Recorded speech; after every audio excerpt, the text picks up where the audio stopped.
একাদশ শ্রেণীতে 11 class college ভর্তি প্রক্রিয়া সম্পর্কিত গুরুত্বপূর্ণ প্রশ্নগুলোর উত্তর সহজভাবে জানতে পারব আজকের এই ভিডিওতে। চলুন শুরু করা যাক। 1. এসএসসি পাশের পর কলেজ ভর্তি প্রক্রিয়া কিভাবে শুরু হয়? এসএসসি পরীক্ষার ফল প্রকাশের কিছুদিন পর শিক্ষা মন্ত্রণালয়ের অধীনে অনলাইন ভর্তি প্রক্রিয়া 11 ক্লাস অ্যাডমিশন শুরু হয়।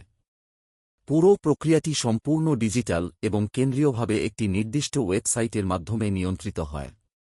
2. আবেদনের জন্য কি কি কাগজপত্র প্রয়োজন হয়? সাধারণত অনলাইনে প্রাথমিক আবেদনের সময় শুধু এসএসসি এর রোল ও রেজিস্ট্রেশন নম্বর এবং একটি সচল মোবাইল নম্বর লাগে। তবে পরবর্তীতে কলেজে চূড়ান্ত ভর্তির সময় নিচের কাগজগুলো জমা দিতে হয়। এসএসসি পরীক্ষার মূল মার্কশিট, একাডেমিক ট্রান্সক্রিপ্ট ও প্রশংসাপত্র, টেস্টিমোনিয়াল, শিক্ষার্থীর পাসপোর্ট ও স্ট্যাম্প সাইজের রঙিন ছবি, পিতা মাতার জাতীয় পরিচয়পত্রের ন্যাড ফটোকপি, কোটা থাকলে যেমন মুক্তিযোদ্ধা, শিক্ষা কোটা ইত্যাদি তার সঠিক প্রমাণপত্র বা সনদ। 3. অনলাইনে কিভাবে আবেদন করতে হয় এবং কয়টি কলেজ পছন্দ করা যায়? ভর্তির নির্ধারিত ওয়েবসাইটে গিয়ে রোল, রেজিস্ট্রেশন ও বোর্ড সিলেক্ট করে ফি জমা দিতে হয়।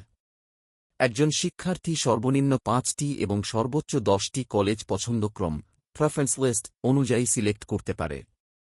গুরুত্বপূর্ণ টিপস: আপনার জিপিএ তথা অনুযায়ী যে কলেজগুলোতে চান্স পাওয়ার সম্ভাবনা বেশি সেগুলো পছন্দক্রমের শুরুর দিকে রাখা উচিত।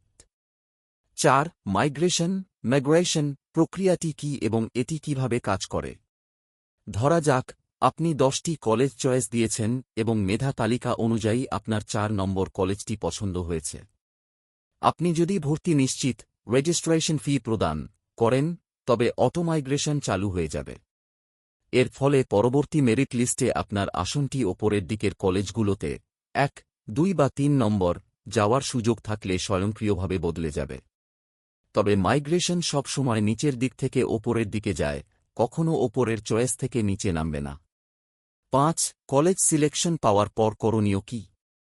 ফলাফল প্রকাশের পর আপনাকে যেকোনো একটি কলেজে সিলেকশন দেওয়া হবে। ফলাফল পছন্দ হলে নির্দিষ্ট সময়ের মধ্যে অনলাইন নিশ্চয়ন ফি, রেজিস্ট্রেশন কনফার্মেশন ফি জমা দিয়ে সিট বুক করতে হবে।